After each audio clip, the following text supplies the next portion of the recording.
तो नमस्कार सभी को। और कैसे हैं आप सब? आई होप आप सब अच्छे होंगे और अपनी तैयारी को बहुत ही अच्छे से कर रहे होंगे, है ना? देखिए आज मैथ का प्रैक्टिस सेट नंबर 6 है और इस प्रैक्टिस सेट में हम 15 प्रश्नों की प्रैक्टिस करेंगे। और आज की इस प्रैक्टिस सेट के जो प्रश्न हैं ना, ये 15 प्रश्न आपको बहुत हेल्प करेंगे आपके इस एग्ज़ाम में। बहुत ही शानदार प्रश्न है और अच्छे लेवल के प्रश्न हैं, ठीक है? तो आइए शुरू करते हैं। स्वागत आप सभी का आज की इस क्लास में। देखिए पहला प्रश्न है, एक्स वाई और जेड एक कार्य को क्रमशः 46 दिन, 92 दिन और 23 दिन में पूरा करते हैं। यानी एक्स 46 दिन में पूरा करता है, वाई 92 दिन में पूरा करता है और जेड वो है 23 दिन में पूरा करता है, कर सकते हैं, है ना? लेकिन जो कह रहा है कि एक्स कार्य को प्रारंभ करता है और वाई उसके साथ 2 दिन के बाद जुड़ता है ना? यदि यदि जेड कार्य के प्रारंभ से 8 दिनों बाद उनके साथ जुड़ता है तो एक्स कितने दिनों तक कार्य करता है? ये प्रश्न बहुत ही शानदार प्रश्न है और देखिए इसे मैं आपको कितने अच्छे से कराऊंगा, बस आप समझने की कोशिश करना, है ना? पेशेंस रखना। देखिए कैसे हल करेंगे इसे। देखो एक्स, वाई और जेड, पहले यहाँ पर हम इनके दिन लिख लेंगे, कितने दिन में करता है। ये 46 दिन में, ये 92 दिन में और ये 23 दिन में। तो हम इनका टोटल एलसीएम निकाल लेंगे। एलसीएम जो निकालते हैं तो ये इनका एलसीएम जो निकालते हैं ना, वो इनका क्या आता है, काम आता है। एलसीएम आएगा इनका 92, ठीक है? 92 यूनिट क्या आ गया, इनका काम आ गया, है ना? अब इनकी हम क्षमता निकालेंगे, ठीक है? क्षमता निकालेंगे, दूसरा स्टेप हमारा क्षमता निकालना होगा। तो क्षमता निकालने की क्या करेंगे, टोटल समय से टोटल काम में भाग कर देंगे तो क्षमता आ जाएगी। एक्स 46 दिन तक करता है और काम कितना है, 92, तो 46 का 92 में भाग लगाएंगे तो 2 बार जाएगा, 92 का 92 में भाग लगाएंगे तो 1 बार जाएगा और 23 का 92 में भाग लगाएंगे तो 4 बार जाएगा। यानी एक्स की क्षमता 2 यूनिट में, वाई की क्षमता 1 यूनिट में और जेड की क्षमता 4 यूनिट में। ये जो क्षमता क्या होती है, क्षमता होती है एक दिन में किया गया कार्य या 1 मिनट में किया गया कार्य या 1 घंटे में किया गया कार्य, यही क्षमता होती है, ठीक है? अब अगला स्टेप क्या होगा हमारा, देखो ये कह रहा है कि एक्स एक्स कार्य को प्रारंभ करता है और उसके 2 दिन बाद उसके साथ कौन जुड़ता है, वाई जुड़ता है। यानी एक्स जो है, एक्स ने शुरुआत से 2 दिन तक तो काम किया होगा अपनी क्षमता से, कितना कितना काम कर लिया, 4 यूनिट काम कर लिया। लेकिन 2 दिन बाद एक्स और वाई दोनों काम करते हैं, एक्स और वाई दोनों काम करते हैं। तो एक्स और वाई की क्षमता कितनी है, 3। एक्स और वाई की क्षमता कितनी है, 3। और ये दोनों अपनी क्षमताओं से कितना कार्य कर लेंगे, ये दोनों अपनी क्षमता से कितना कार्य कर लेंगे, इनकी क्षमता कितनी, 3, ठीक है? इनकी क्षमता 3 है और कितने दिन बाद, 2 दिन बाद, 2 दिन बाद ये दोनों जुड़ेंगे। तो ये दोनों 3 की क्षमता से कितने दिन तक कार्य करेंगे, 6 दिन तक कार्य करेंगे। 6 दिन तक क्यों करेंगे, क्योंकि देखो जब एक्स कार्य को प्रारंभ करता है तो उसके 2 दिन बाद वाई जुड़ता है ना? और उसके 8 दिन बाद, कार्य के प्रारंभ के 8 दिन बाद कौन जुड़ता है, जेड जुड़ता है। तो 8 दिन बाद यानी 2 दिन तो पहले किया होगा एक्स ने, अब एक्स वाई के साथ कितने दिन तक करेगा, 6 दिन तक, है ना? तो वाई ने कितने दिन तक किया, 6 दिन तक, और ये दोनों 6 दिन तक करेंगे तो टोटल कितना काम कर लेंगे, 18 यूनिट काम कर लेंगे। इन दोनों ने 6 दिन में कितना काम कर लिया, तो आप कहेंगे कि 22 काम कर लिया, है ना? और टोटल काम कितना है हमारा, 90 यूनिट में, 92 यूनिट में। इसमें से 22 काम को माइनस कर दोगे तो शेष कार्य कितना बचेगा, 70 यूनिट। अब इस 70 यूनिट काम को ये तीनों जने करेंगे। कौन कौन, एक्स, वाई और जेड, तीनों मिलकर करेंगे। तो इन तीनों की क्षमता क्या आएगी, 2 + 1 + 4 कितना आएगा, 7 यूनिट में इनकी क्षमता आ गई। तो ये तीनों मिलकर करेंगे, एक्स, वाई प्लस जेड। तो कितने दिन में कर लेंगे इस काम को, 70/7 यानी 10 दिन में कर लेंगे ये तीनों जने। अब ये पूछ रहा है कि तो एक्स कितने दिन तक कार्य करता है। देखो एक्स ने 2 दिन तो यहाँ कार्य किया, है ना? 6 दिन यहाँ कार्य किया और 10 दिन यहाँ कार्य कर लिया। तो टोटल एक्स को कितना समय लगा है कार्य करने में, तो आप कहेंगे 6 और 2 8, 8 और 10 कितना हो गया, 18। यानी एक्स 18 दिन तक ये कार्य करता है, ठीक है? 18 दिन में ये कार्य करता है। तो ऑप्शन नंबर बी हमारा करेक्ट आंसर हो जाएगा। आई होप आपको अच्छे से क्लियर हो गया होगा। देखिए भले ही टाइम लग जाए लेकिन सवाल अच्छे से समझ में आ जाए, उसका तरीका समझ में आ जाए तो आगे हमें कोई दिक्कत नहीं होती है ना? अगला प्रश्न है बहुत ही शानदार प्रश्न है। देखो इस प्रकार के प्रश्न को आप वहीं की वहीं सॉल्व करना सीखना। देखो सबसे पहले क्या करेंगे, 25 + 8 भाग 2 माइनस मझला ब्रैकेट 8 प्लस छोटा bracket 14 of 7 divide by 14 minus 18 divide by 12 of y2। देखो सबसे पहले जो ऑप लगा होता है ना, हमें ये हल करना होता है, सबसे पहले ये हल करना होता है, इसका मतलब होता है गुणा। तो सबसे पहले हमें ये गुणा वाला हल करना होगा। 2 से इसे काटेंगे 6 बार, अब 6 का इसमें भाग जाएगा तो ये आएगा 3। अब ये 3 माइनस में आएगा, है ना, 3 माइनस में आ गया। अब देखो यहाँ इसकी क्या होगी, मल्टीप्लाई होगी और इसका भाग लगेगा तो 14 से 14 कट जाएगा, कितना बचा 7। अब 7 में से 3 जाएगा तो कितना बचेगा 4, 4 यहाँ पर आ गया, तो टोटल कितना हो गया यहाँ पर, ये टोटल हो गया 20, है ना।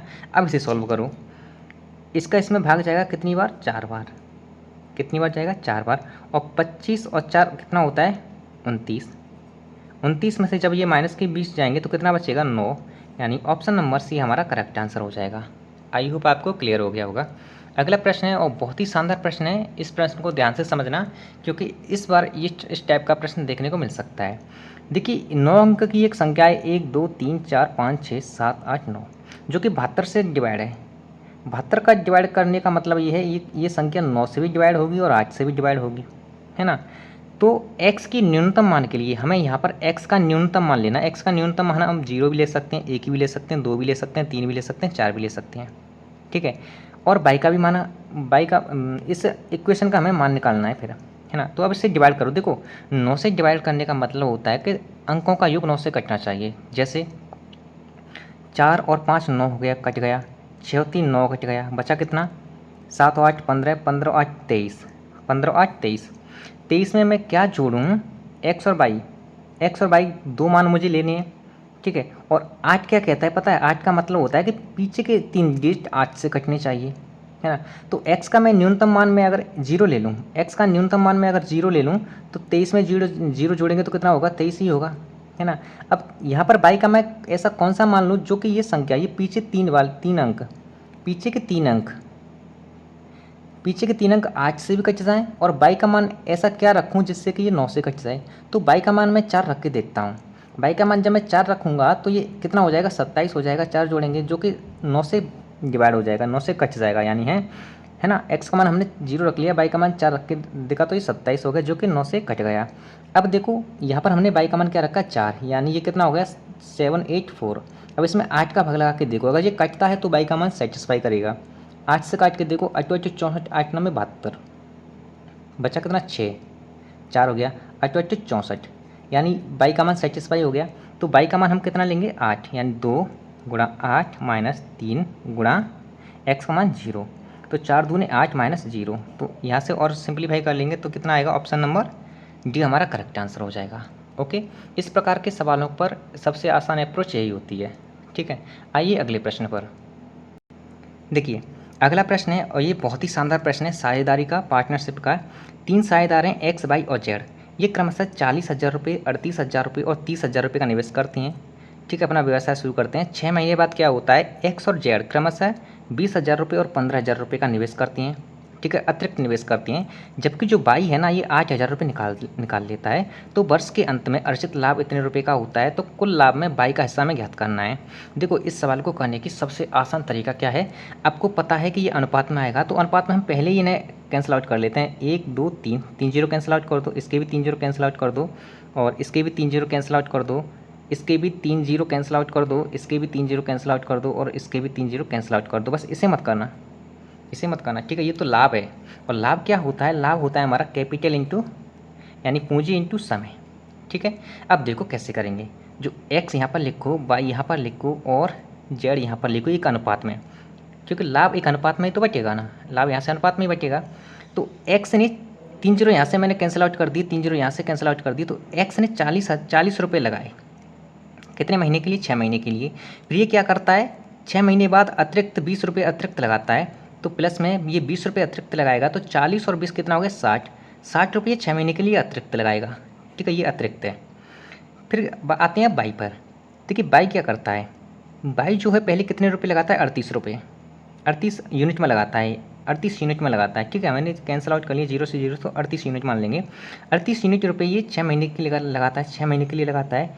फिर क्या करता है ये बाई जो है वो 8 रुपये निकाल लेता है। जब ये 38 में से 8 रुपये निकालेगा तो 6 महीने के लिए अतिरिक्त राशि कितनी लगाएगा, 38 में से 8 माइनस कर देंगे तो 30 लगाएगा। जो 30 यूनिट रुपये लगाया ये कितने महीने के लिए, 6 महीने के लिए, ठीक है। देखिए पार्टनरशिप में हमें निकालने से मतलब नहीं है, निकालने के बाद कितना लगाता है इससे मतलब होता है। ओके, आई होप आप समझ रहे होंगे। अब बात करें जेड की, तो जेड देखो 30 यूनिट में रुपये लगाता है पहले 6 महीने के लिए, बाद में ये अतिरिक्त रुपये लगाता है कितने, अतिरिक्त लगाता है 15 रुपये, क्योंकि हमने ये 3 जीरो पहले ही कैंसिल आउट कर लिए हैं और अनुपात में ये कैंसिल आउट हो जाते हैं, इसलिए मैंने यहीं की यहीं कर लिए हैं, ज़्यादा कैलकुलेशन ना करनी पड़े। ये 15 लगाता है, यानी 30 के 15 अतिरिक्त यानी 45 यूनिट में अतिरिक्त रुपये लगाता है कितने महीने के लिए, 6 महीने के लिए। अब इसे सिंप्लीफाई कर लो, अनुपात में इसे कैंसिल आउट कर लेंगे, क्योंकि अनुपात में चीज़ें कैंसिल आउट हो जाती हैं। देखो 6 से 6 कैंसिल आउट, यहाँ इस 6 से 6 कैंसिल आउट हो जाएगा। क्यों हो जाएगा पता है, क्योंकि इसमें से मैं 6 कॉमन लूँगा, इसमें भी 6 कॉमन आ जाएगा, इसमें भी 6 कॉमन आ जाएगा, तो ये आपस में कट जाएंगे। तो ब्रैकेट में क्या बचेगा, ब्रैकेट में बचेगा यहाँ पर 40 और 700, 38 और 30 68, 30 और 45 75, यानी इतने अनुपात में ये रुपये ये बांटा गया है। तो टोटल कितना होगा, 8 और 5 13 की 3, 7 और 6 13, 13 1 14, ठीक है, 2 1 1 1 2, यानी 243 यूनिट की वैल्यू दे रखा है। ये प्रॉफिट हुआ है, क्या हुआ है, ये प्रॉफिट कितने अनुपात में आया है, ठीक है। और इसकी वैल्यू दे रखा है 38 88 0। तो ये कह रहा है कि बाई की वैल्यू कितने यूनिट में, 68 यूनिट में, बाई की वैल्यू 68 यूनिट में, तो यही हमें निकालनी है। तो 1 यूनिट बराबर कितना आएगा यहाँ से, 38 88 0 बट्टे 243, और 68 यूनिट के निकालने के लिए इसमें हम 68 से मल्टीप्लाई कर देंगे, ठीक है। अब क्या करेंगे, देखो इसे सिंप्लीफाई करेंगे। अब क्या करेंगे, सिंप्लीफाई कर सकते हैं और क्या कर सकते हैं, इसे सिंप्लीफाई करो 243, तो ये 81 से कट जाएगा, है ना। इसे पहले 3 से कैंसिल आउट कर लो, 3 से 8 के 16 और 3 19 हो जाएगा, 8 के 24 3 27 हो जाएगा, है ना। 3 से कैंसिल आउट करेंगे तो ये आएगा 81 बार, और 3 से इसे कैंसिल आउट करेंगे तो ये आएगा 3 एकम 3, ठीक है, 12 3 36, 12 3 36 बचा 2, 3 9 27 और 3 6 18, 1296, ठीक है। अब फिर इसे 3 से कैंसिल आउट भी कर सकते हैं, इसे 27 बार, और इसे 1296 को कैंसिल आउट करेंगे तो 4 और 3, ठीक है, 3 चौक 12, 3 तिया 9, सॉरी 1 मिनट, 3 चौक 12 3 तिया 9, और ये 3 से कैंसिल आउट अब नहीं होगा, अभी 3 से कैंसिल आउट नहीं होगा। तो हमारे पास क्या आ गया, हमारे पास आया है 1296 बट्टे 81 इंटू में आपका आ गया 68, कितना आ गया 68, ठीक है। अब इसे सिंप्लीफाई करेंगे, देखिए इसे सिंप्लीफाई करने के लिए क्या करना होगा, देखो अब इसे सिंप्लीफाई करेंगे, सॉरी यहाँ पर हमारा जीरो रह गया ना, जीरो रह गया। तो अब इसे हम 9 से सिंप्लीफाई कर सकते हैं, 9 से कैंसिल आउट कर सकते हैं। 9 से 81 जाएगा 9 बार आपका, और 9 से ये जाएगा आपका 9 एकम 9 बचा 3, 9 चौक 36 बचा 3, 9 चौक 36 यानी 1440। अब ये 9 से इसे एक और बार कैंसिल आउट कर दो, 9 से इसे कैंसिल आउट करेंगे तो ये जाएगा कितनी बार, 9 एकम 9, 9 एकम 9, ठीक है, बचा कितना 5, 9 छक्के 54, 16 नंबर 144, यानी 160 इंटू 68 कर देंगे। अब 160 इंटू 68 इसे सिंप्लीफाई कर लो, तो 16 का मल्टीप्लाई कर दो बस आप, 16 का मल्टीप्लाई करेंगे तो जीरो तो बाद में आएगा ही आएगा डेफिनेटली। 16 8 कितना होता है 128 की 8, ठीक है। अब 128 किस में आ रहा है, ऑप्शन नंबर बी में आ रहा है, 128 किस में आ रहा है, ऑप्शन नंबर बी में आ रहा है। तो यही हमारा सॉरी यहाँ पर दो अंक देख लो पीछे के, ठीक है, 2 अंक देख ली पीछे का 80 आ रहा है, तो यही हमारा ऑप्शन नंबर बी हमारा करेक्ट आंसर हो जाएगा। ज़्यादा कैलकुलेशन, पूरी कैलकुलेशन करने की ज़रूरत नहीं है, क्योंकि आपको अच्छे से पता है 8 छः के 48 आएगा, और 48 मतलब 8 आएगा, पीछे के 2 अंक 8 और 0 आ रहे हैं जो कि और ऑप्शन में नहीं है, तो ऑप्शन नंबर बी हमारा राइट आंसर होगा, ठीक है। आइए अगले प्रश्न पर। अगला प्रश्न साधारण ब्याज का प्रश्न है। देखिए मैं आपसे फिर कह रहा हूँ, भले ही टाइम लग जाए लेकिन हमें सवालों के तरीके समझ में आ जाए एक बार, तो हमें ज़्यादा बार बार पढ़ने की ज़रूरत नहीं पड़ती है ना। इस प्रश्न को अच्छे से समझना, और देखिए मैं पूरी कोशिश करूँगा आपको बहुत ही आसानी से समझाने की। साधारण ब्याज पर एक निश्चित राशि 6 वर्षों में इतनी हो जाती है, 10 वर्षों में इतनी हो जाती है। यदि ब्याज की दर 2% अधिक होती है तो कितने वर्षों में यह राशि इतनी हो जाएगी। देखिए पहले तो हमें इसमें मूलधन ही ज्ञात करना है, मूलधन भी ज्ञात करना है, और पहली दर भी ज्ञात करनी है, पहली दर भी ज्ञात करनी है, तभी तो हम बाद में जाकर टाइम ज्ञात कर पाएंगे, है ना। ये 3 चीज़ें ज्ञात करनी है।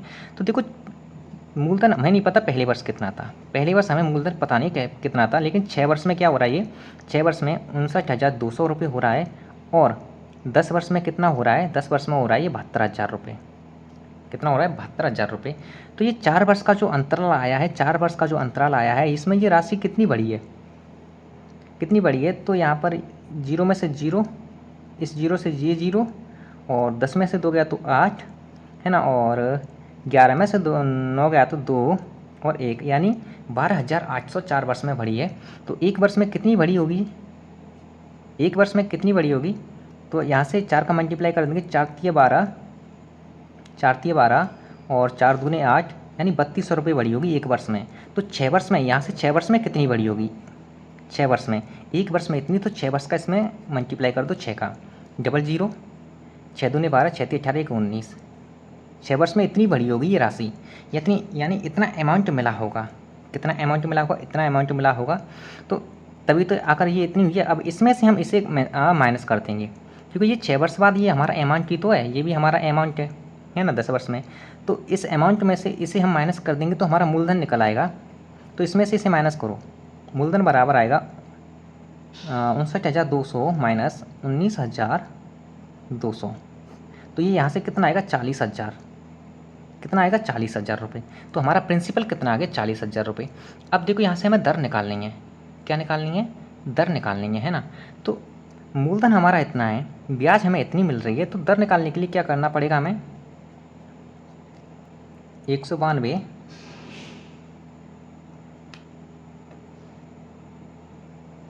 दर निकालने के लिए क्या करना पड़ेगा? देखिए, ब्याज एक साल में कितना मिला है? 3200 रुपये। ये 3200 रुपये जो मिला है एक साल में, कितने साल में? एक साल में। कितने रुपये पर मिला है? 40,000 रुपये पर। और दर निकालने के लिए 100 से मल्टीप्लाई कर दो, 2 जीरो से 2 जीरो कैंसिल आउट करो, इन 2 जीरो से ये जो 2 जीरो कैंसिल आउट करो, तो 4 से 32 को कैंसिल आउट करो, तो दर कितनी निकल आई? 8%। ये जो 8% दर निकल के आई है, अब ये कह रहा है कि इस दर को 2% अधिक कर दिया जाए। अब ये दर को 2% अधिक कर रहा है, तो 8% दर में 2% दर जोड़ देंगे तो दर कितनी होगी? टोटल 10%। दर कितनी होगी? टोटल 10%। ठीक है। अब ये समय निकालने के लिए कह रहा है। अब देखो समय कैसे निकालेंगे? अब ये राशि ना, ये राशि कितनी हो रही है? 7600 रुपये हो रही है। कितनी वर्षों में हो रही है हमें नहीं पता है। कितनी दर पर हो रही है? 10% की दर पर हो रही है। कितनी दर पर हो रही है? 10% की दर पर। 7600 रुपये 10% की दर पर हो रही है। तो ये क्या है? अमाउंट है। क्या है? अमाउंट। तो यहाँ से हम ब्याज निकालेंगे। तो देखिए 40,000 रुपये हमारा क्या आ गया? मूलधन आ गया। अब ये मूलधन से कितना डायरेक्ट बढ़ रहा है? ये 76,000 हो रहा है, यानी 36,000 क्या आएगा हमारा? सिंपल इंटरेस्ट आएगा। 36,000 क्या आएगा? ब्याज आएगा। अब आपको पता है कि सिंपल इंटरेस्ट बराबर क्या होता है? PR गुणे में T बट्टे 100, यही होता है ना, यही होता है, आपको अच्छे से पता होगा। अब ब्याज कितना आ गया? 36,000। ब्याज कितना आ गया? 36,000। मूलधन कितना है आपका? 40,000। मूलधन कितना है आपका? 40,000। दर है आपकी 10%, 10 बट्टे 100, और समय ज्ञात करना है हमें, है ना। 1 2 3 4, 1 2 3, और इस वाले 4 वाले से ये कट गया, इस वाले से ये कट गया, बचा कितना? 36। अब 36 को इस 4 से डिवाइड कर दो। 36 को 4 से काटेंगे तो कितना आएगा? 9। तो T बराबर कितना आ गया? 9 वर्ष। ऑप्शन नंबर ए हमारा करेक्ट आंसर हो जाएगा। आई होप आपको अच्छे से समझ में आ गया होगा, है ना। आइए अगले सवाल पर। देखिए अगला सवाल है, एक व्यक्ति कुल 750 किलोमीटर की दूरी तय करता है, यदि वह 33 सही 1/3% दूरी 10 घंटे में तय करता है, तो शेष दूरी 5 घंटे में तय करता है। तो व्यक्ति की औसत चाल ज्ञात कीजिए। देखिए ये जब भी औसत चाल पूछे तो इससे हमें कोई मतलब नहीं है, ये हमें भ्रमित करने के लिए दिया गया है। औसत चाल होती है कुल दूरी कितनी है आपकी? Average speed. कुल दूरी आपकी 750 किलोमीटर, और कुल समय कितना है आपके? 10 घंटे और 5 घंटे, यानी 15 घंटे। 15 से कैंसिल आउट करो, 15 पंजे 75, कितना आएगा? चाल कितनी आ गई? औसत चाल 50 किलोमीटर प्रति घंटा। ऑप्शन नंबर बी हमारा करेक्ट आंसर होगा। ठीक है। आइए अगले प्रश्न पर। देखिए बहुत ही शानदार प्रश्न है ये वाला। एक धातु के गोले का व्यास, गोला क्या होता है? गोला हमारा ये होता है, ठीक है। कितना है? 6 सेंटीमीटर। इसका व्यास क्या होता है? व्यास त्रिज्या का दोगुना होता है। व्यास यानी डी बराबर कितना दीर्घ का? 6 सेंटीमीटर। कितना है? 6 सेंटीमीटर। तो यहाँ से त्रिज्या कितनी आएगी आपकी? 3 सेंटीमीटर। कितनी आएगी? 3 सेंटीमीटर। ठीक है। को पिघलाया जाता है और एक समान वृत्ताकार अनुप्रस्थ काट के तार के रूप में खींचा जाता है। तार की लंबाई इतने सेंटीमीटर दे रखी है। जब इसे पिघलाया जाता है और एक तार के रूप में बनाया जाता है, ठीक है। तो इस तार की लंबाई, यानी तार की लंबाई h बराबर दे रखी है 36 मीटर। 36 मीटर मतलब 360 सेंटीमीटर, ठीक है, क्योंकि ऑप्शन में भी सेंटीमीटर में ही आंसर दे रहा है, ठीक है। जब भी किसी को गोले को पिघलाया जाए या किसी भी चीज़ को पिघलाया जाए तो उसमें वॉल्यूम समान होता है। क्या? अनुपात समान होता है। तो गोले का अनुपात और इस तार का अनुपात, सॉरी अनुपात नहीं, आयतन। गोले का आयतन होता है 4/3 पाई आर क्यू, और इस बेलन का, इस तार का, ये तार ना एक बेलन के रूप, बेलन का फॉर्म ले लेता है, तो बेलन का आयतन होता है 4 पाई आर स्क्वायर एच। 4 नहीं होता, पाई आर स्क्वायर एच होता है, ठीक है। यहाँ पर ये नहीं होता, ओके। अब देखो 4/3, पाई से पाई कैंसिल आउट हो जाएगा। यहाँ पर त्रिज्या कितनी निकल के आई है, 3 सेंटीमीटर, तो 3 का क्यू कितना हो जाएगा, 27, है ना, बराबर आर। यहाँ पर हमें आर ज्ञात करनी है, आर ज्ञात करनी है, और यहाँ पर एच दे रखा है, कितनी एच है, एच है आपकी 3600 सेंटीमीटर, कितनी 3600 सेंटीमीटर, ठीक है। तो यहाँ पर हम क्या करेंगे, और त्रिज्या ज्ञात करनी किसकी, तो इसकी त्रिज्या ज्ञात करनी है आपको, तार की त्रिज्या ये ज्ञात करनी है। 3 से 3 बार कैंसिल आउट कर दो, 9, है ना, 9 से 4 बार कैंसिल आउट करो, 400, ठीक है। और 400 से इसे कैंसिल आउट करेंगे तो ये जाएगा 100 बार, है ना, 100 बार जाएगा, यानी आर स्क्वायर बराबर, इसे 100 को जब इसके नीचे लाएंगे तो 1/100 हो जाएगा, 1/100 हो जाएगा, कितना हो जाएगा, 1/100। तो जब इसका हम वर्गमूल लेंगे तो 1/10 आएगा, और 10 का जब भाग लगाएंगे तो 0.1 सेंटीमीटर की क्या आएगी, इसकी त्रिज्या आएगी। ऑप्शन नंबर ए हमारा करेक्ट आंसर हो जाएगा। इस प्रकार के प्रश्न भी आपको परीक्षा में देखने को मिल सकते हैं, ठीक है। आइए अगले प्रश्न पर, और ये प्रश्न बहुत ही अच्छा प्रश्न है, बहुत ही शानदार प्रश्न है। एक दुकानदार किसी वस्तु के अंकित मूल्य पर 25% की छूट देता है, मान के चलो अंकित मूल्य उसका 100% है, 25% की जब ये छूट दे रहा है, 25% छूट, 25% की फ्रैक्शन का होती है 1/4, यानी इसका मूल था 4 यूनिट में, ये 1 की छूट दे रहा है तो कितने बेचेगा, 3 यूनिट में बेचेगा।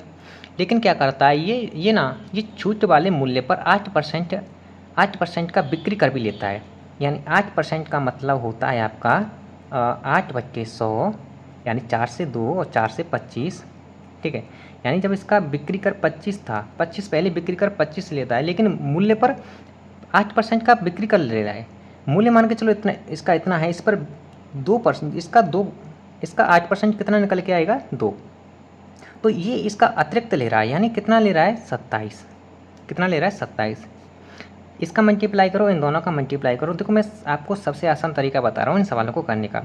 यहाँ से आएगा 100 यूनिट में, यहाँ से आएगा 27 या 81, और देखो 81 यूनिट की वैल्यू ये क्या कर रहा है, भुगतान कर रहा है कौन, ग्राहक है। ग्राहक दुकानदार को इतने रुपये भुगतान कर रहा है, लेकिन इतने यूनिट में कर रहा है, तो टोटल रुपये कितने कर रहा है, 648, जो कि इसका कितना गुना है, 8 गुना। तो बस इसका भी 8 गुना निकाल दो, तो आपका आंसर हो जाएगा 800 रुपये, यानी ये क्या आ गया, आपका अंकित मूल्य आ गया, ठीक है। ये प्रश्न बहुत अच्छे लेवल के हैं, बहुत ही ज़्यादा अच्छे लेवल के हैं, इसलिए मुझे आपको समझाने में थोड़ा वक्त लग रहा है, ठीक है, ताकि आप अच्छे से समझ जाएं और आप आगे आने वाले इस प्रकार के किसी भी प्रश्न में अटके ना, ठीक है। तो आइए अगले प्रश्न पर। देखिए अगला प्रश्न है प्रश्न नंबर 9। ये प्रश्न आपको देखने में बड़ा लग रहा है, लेकिन इसका आंसर बहुत ही चुटकू सा आंसर है, ठीक है। आप बहुत ही कम समय में निकाल दोगे अगर आपने इस सवाल को अच्छे से पढ़ लिया तो।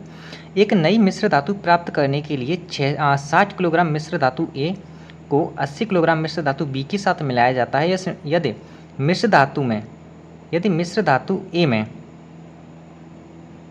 मिश्र धातु ए में जस्ता और तावा इतने अनुपात है तथा मिश्र धातु बी में जस्ता और तावा इतने अनुपात में है, तो नई मिश्र धातु में जस्ते का भार ज्ञात करना है हमें। तावे से कोई मतलब नहीं है। देखिए एक है ए है 60 किलोग्राम, और एक है बी, एक मिश्र धातु है बी जो है आपकी 80 किलोग्राम। इसे 2 अनुपात में बांट के रखा है 7:5 में, ठीक है। जो आपका जस्ता है एक तावा है, इसी प्रकार से इसे भी बांट रखा है जस्ते में और तावे में। मेरे करने का तरीका समझो, ओके, जब भी आप अच्छे से कर पाओगे, समझ पाओगे। जस्ते और तावे में 3:7 में बांट रखा है। टोटल कितना है 10, यानी 10 यूनिट की वैल्यू इतनी है। टोटल कितना है 12 यूनिट की वैल्यू इतनी है। तो यहाँ से 1 यूनिट की वैल्यू निकालेंगे। ये 60 इसका कितना गुणा है, कितना मल्टीपल है, तो आपका आंसर होगा 5। कितना है 5। ये 8 इसका कितना 80 कितना मल्टीपल है, ये आपका आंसर होगा 8 मल्टीपल है ना। तो यहाँ से क्या करेंगे, यहाँ से 1 यूनिट की मतलब 5, तो 7 यूनिट का मतलब कितना आएगा 35, ठीक है। हमें जस्ते से मतलब है, ये नहीं निकालना। 1 यूनिट बराबर 8, तो 3 यूनिट बराबर कितना आएगा 24। अब इन दोनों को जोड़ दो, यही जस्ता आ गया, ये आएगा आपका 59 kg। 59 kg नई मिश्र धातु में जस्ता होगा। ऑप्शन नंबर ए हमारा करेक्ट आंसर हो गया। मैंने कहा था ना चुटकू सा आंसर है, बस आप पेशेंस रखना और धैर्य से समझने की कोशिश करना, ठीक है। अगला प्रश्न है प्रश्न नंबर 10, जो कि बहुत ही अच्छा प्रश्न है आपके री एग्जाम के लिए। 6,000 रुपये की राशि को PQR में क्रमशः 5-4 के अनुपात में बांटी जाती है, तो R की तुलना में P को कितना अधिक मिलेगा। देखिए आप यहीं करने की कोशिश करो। 5 और 4 9 और 9 3 12, यानी 12 यूनिट में बांटा गया है इस कुल राशि को। कुल राशि कितनी, 6,000 रुपये। तो एक यूनिट की राशि कितनी आएगी, 12 से डिवाइड करोगे तो 5,500 रुपये आएगी। कितनी, 500 रुपये, है ना। ये कह रहा है कि आर की तुलना में पी को, आर को ये है और पी को ये है, तो आर की तुलना में पी को कितना अधिक मिल रहा है, 2 यूनिट। कितना अधिक मिल रहा है, 2 यूनिट। एक यूनिट की वैल्यू 5 है, तो 2 यूनिट की वैल्यू आप 25 से निकाल दोगे, कितना आएगा, 1,000 रुपये। यानी इतना अधिक मिल रहा है, यानी ऑप्शन नंबर बी हमारा करेक्ट आंसर होगा। ठीक है, आइए अगले प्रश्न पर। अगला प्रश्न ये भी बहुत अच्छा प्रश्न है। ठीक है, पी और क्यू, देखो करने का तरीका समझना, पेशेंस रखना। भले ही 1-2 मिनट ज़्यादा लग जाए समय, ठीक है, लेकिन अगर एक बार अच्छे से समझ में आ गया तो हम आगे का समय बचा लेते हैं। इस बात को आप अच्छे से समझ लेना। पी और क्यू को क्रमशः इतने अनुपात में वेतन प्राप्त होता है, यदि उन्हें वेतन में क्रमशः 10% और 20% की वृद्धि होती है, तो हमें क्यू और पी का अनुपात ज्ञात करना है। देखो इधर है पी और इधर है क्यू। ठीक है, इसकी वैल्यू 3 यूनिट में, इसकी वैल्यू 4 यूनिट में। ठीक है, जब इसके मान में 10% की वृद्धि की जाती है, तो आपको पता होगा कि अपने आप में कोई भी चीज़ 100% होती है। 100 में 10% की वृद्धि करेंगे तो कितना आएगा, 110, और 100 में 20% की वृद्धि करेंगे तो कितना आएगा, 120। तो आप क्या करेंगे, 110 से इधर मल्टीप्लाई करोगे, 120 से इधर मल्टीप्लाई करोगे। ठीक है, अब देखो रेशियो क्या करता है कि एक अनुपात में हम काट सकते हैं जो भी कटता है। 0 से 0 को कैंसिल आउट कर दो, 3 से 12 को कैंसिल आउट करो 4 बार, तो P बराबर कितना आएगा, 11 यूनिट। ठीक है, और Q बराबर आएगा 16 यूनिट। लेकिन इसने पूछा है रिवर्स, Q से P की तरफ पूछा है, तो 16 अनुपात 11 हमारा आंसर आ जाएगा, करेक्ट आंसर। ठीक है, ऑप्शन नंबर बी हमारा करेक्ट आंसर होगा। आई होप आपको क्लियर हो गया होगा। आइए अगले प्रश्न पर। देखिए अगला प्रश्न है, ये एक व्यंजक दे रखा है, इसका मान ज्ञात करना है, और ये बहुत ही नॉर्मल सवाल हैं, आप ऐसे नहीं जोड़ पाते हैं। तो देखो सबसे जल्दी करने के लिए मैं आपको एक ही तरीका बताऊंगा, ऐसा नहीं कि आप ऐसे जोड़ो, जो जैसे भी आपको आसान लगता है वैसे जोड़ो। 0 जैसे हम बेसिक कैलकुलेशन करते हैं ना जब छोटे होते हैं, तैसे जोड़ो से। दशमलव के बाद इसे जोड़ो, 2 6 3 0 लगा देंगे। दशमलव के बाद 0 2 और 2 4। ठीक है, सॉरी, यहाँ पर 4 आएगा, यहाँ पर 0 आएगा। ओके, दशमलव के बाद ये 4 अंक हैं, 0 5 2 4। दशमलव के बाद ये भी 4 अंक हैं, 0 8 4 5। दशमलव के बाद ये 2 अंक हैं, तो इसे हम ही 4 अंक बना लेंगे। कैसे बनाएंगे तो हमें पता है, 2 9 0 जोड़ देंगे तो ये 4 अंक वाला बन जाएगा ना। अब इसे जोड़ो, 6 और 4 10 और 5 15। ठीक है, 15 कैरी 1, 7 और 3 10, 10 और 4 14, 2 16 और 2 16 2 14 और 4 कितना हो गया, 20 20 20। 1 मिनट, ये कहीं पर तो हम गड़बड़ कर रहे हैं। इसे 92 76 और 2630 ये भी सही है, और 0240 ये भी सही है, 050524 ये भी सही है, 282845 ये भी सही है, और 290000 ये भी सही है। ठीक है, तो अब जोड़ो, देखो 6 और 4 कितना हो गया, 10 10 और 5 15, 15 की 5 कैरी आया 1, है ना। 7 और 3 10 और 4 14, 14 और 2 कितना हो गया, 16, 16 और 2 कितना हो गया, 20, 20 और 1 कितना आ गया, 21, 20 और 1 कितना आ गया, 21। इस सवाल को देखिए यहाँ पर थोड़ा सा करेक्शन करना पड़ेगा मुझे, इस सवाल में लिखने में थोड़ी दिक्कत हो गई, गलती हो गई। यहाँ पर ये 4 है, यहाँ पर ये 4 है, यहाँ पर 4 रख लो। अब इसे कैलकुलेशन करो, देखो यहाँ तो आ गया 5, एक कैरी 1 आया, 7 और 4 11, 4 15, 2 17, 4 21, 21 और 1 22 कैरी 2। ठीक है, 2 तो 4 6 10, 2 12, 5 17, 17 और 8 17 और 8 कितना हो गया, 25, 25 और 9 कितना हो गया, 25 और 9 हो गया आपका 34, 25 और 9 कितना हो गया आपका 34। ठीक है, 25 और 9 कितना हो गया आपका 34 की 4 कैरी 3, 9 3 12, 12 और 2 14, 14 और 2 16, 2 18, 16 और 2 18, तो 18। और दशमलव कितने अंकों के पहले लगना चाहिए, पीछे से 1 2 3 4, यानी दशमलव यहाँ लगना चाहिए, तो ऑप्शन नंबर सी हमारा करेक्ट आंसर हो जाएगा। ओके, अगला प्रश्न है प्रश्न नंबर 13, जो कि बहुत ही शानदार प्रश्न है। यदि दो संख्याओं का HCF यानी मासा और लासा क्रमशः इतना है, मासा इतना है और लासा कितना है, यदि संख्याएं इतनी अनुपात में हैं तो हमें देखना है कि दोनों संख्या में सबसे बड़ी संख्या कौन सी है। जब भी आपको इस प्रकार का प्रश्न पूछे जाए तो आपको क्या करना है, मासा वाली संख्या उठानी है और बड़ी संख्या पूछ रहा है तो बड़ी वाला अनुपात ले लो यहाँ से। तो 29 का आपको सिर्फ 6 में मल्टीप्लाई करना है, जो कि 9 6 54। अगर आप इकाई अंक से देखें तो इकाई अंक 4 आएगा, जो कि ऑप्शन नंबर बी में आ रहा है, यही हमारा करेक्ट आंसर होगा। अगर आपको यकीन नहीं हो रहा तो आप कैलकुलेशन करके देख लो, इस मल्टीप्लाई को कर लो, ठीक है। सवाल पढ़ने में बस अच्छे से पढ़ लिया जाए तो आंसर निकलने में दिक्कत नहीं आती। प्रश्न नंबर 14 जो कि यूपीएससी 2021 में पूछा हुआ था ये प्रश्न, ठीक है। प्रश्न एक लाइन का है, देखने में आपको आसान लग रहा होगा लेकिन उतना आसान है नहीं है। 600 तक की कितनी संख्याएं 3 और 7 से विभाज्य हैं? 3 और 7 दोनों से विभाज्य हैं। तो इसको करने के लिए हमारा एक तरीका काम आता है। सबसे पहले इस 3 और 7 का आप एलसीएम लो, कितना आएगा? 21 आएगा। अब 21 से 600 को डिवाइड करो, 21 से 600 को भाग दो। 21 दूने 42, 21 दूने 42 बचा कितना? 18। कितना आएगा? कितना आया? 180। 21 अट्ठे कितना होता है? 168। 21 अट्ठे कितना होता है? 168। बचा कितना? 12। अब ये 12 संख्या ऐसी हैं जो नहीं कटेंगी, ठीक है। और ऐसी कितनी संख्या हैं जो कटेंगी? तो आपका आंसर होगा 28 संख्या। तो ऑप्शन नंबर बी हमारा करेक्ट आंसर होगा। जब भी आपको इस प्रकार का प्रश्न दिखाई दे जाए तो जो हमारा भागफल आता है ना, उतनी संख्या कटती हैं, वही हमारा आंसर होता है, ठीक है। अगला प्रश्न ये है प्रश्न नंबर 15। वैसे तो इस प्रश्न को मैं आपको घर के लिए दे रहा था, लेकिन मुझे पता है आपसे ये हो नहीं पाएगा इतनी जल्दी, ठीक है। तो मैं करा ही देता हूँ। 1 से 9 से तक लगातार 1 से लगातार 9 से तक के बीच ऐसी कितनी संख्या हैं जो 2, 3 और 5 से नहीं कटेंगी? देखिए, नहीं कटने का मतलब क्या है, अगर मैं आपको देखिए एक एग्जांपल लेके बताता हूँ छोटा सा। 1 2 3 4, मैंने 1 से 4 तक संख्याएँ लीं, तो 4 से संख्याएँ लीं तो ये 4 से इसमें सिर्फ एक ही डिवाइड होगी। 4 से इसमें सिर्फ एक ही संख्या कटेगी, बल्कि 3 संख्या नहीं कटेंगी, है ना। 3 संख्या नहीं कटेंगी। क्या करेंगी? 3 संख्या नहीं कटेंगी। तो यही अप्रोच हमें यहाँ पर लगानी है। 900 को लिखेंगे यहाँ पर, ठीक है, 900 लिख दिया। अब 2 से भाग करना है, तो 2 से देखो 1 से 2 तक जाएंगे तो इस 2 में एक तो 2 से कट जाएगी, लेकिन एक नहीं कटेगी, तो एक नहीं कटेगी 2 में से, है ना। मल्टीप्लाई करेंगे, 3 तक जाएंगे तो 3 में से एक कटेगी, 2 नहीं कटेंगी, यानी 2 नहीं कटेंगी कितने से? 3 में से। 1 से 5 तक जाएंगे तो 5 कट जाएगी, एक कट जाएगी 5 वाली, जो कि 4 नहीं कटेंगी, 4 नहीं कटेंगी कितने में से? 5 में से। अब इसे सिंप्लीफाई कर लो, 2 से 2 को कैंसिल आउट कर दो, 30 को 300 बार कैंसिल आउट हो जाएगा ये, और 5 से ये 60 बार कैंसिल आउट हो जाएगा, और 60 की मल्टीप्लाई कर देंगे 4 में तो आपका आंसर आएगा 240। आई होप आपको अच्छे से क्लियर हो गया होगा, ठीक है। तो आज के इस प्रैक्टिस सेट में मैंने 15 ही मोस्ट इंपॉर्टेंट सवाल लिए हैं जो आपके एग्जाम को कहीं ना कहीं बहुत अच्छे से टारगेट कर रहे हैं, और मैंने अपना अच्छा 100% दिया है आपको समझाने के लिए। देखिए, टाइम भले ही ज़्यादा लग जाए, मैं आपको फिर कह रहा हूँ, प्रश्न को समझने में भले ही टाइम ज़्यादा लग जाए 1-2 मिनट, लेकिन अगर आपने एक बार अच्छे से समझ लिया और आपके माइंड में सेट हो गया तो आपको दोबारा से नहीं पढ़ना पड़ेगा, बस आपको रिविजन करना है, ठीक है। तो चलिए मिलते हैं अगले प्रैक्टिस सेट में।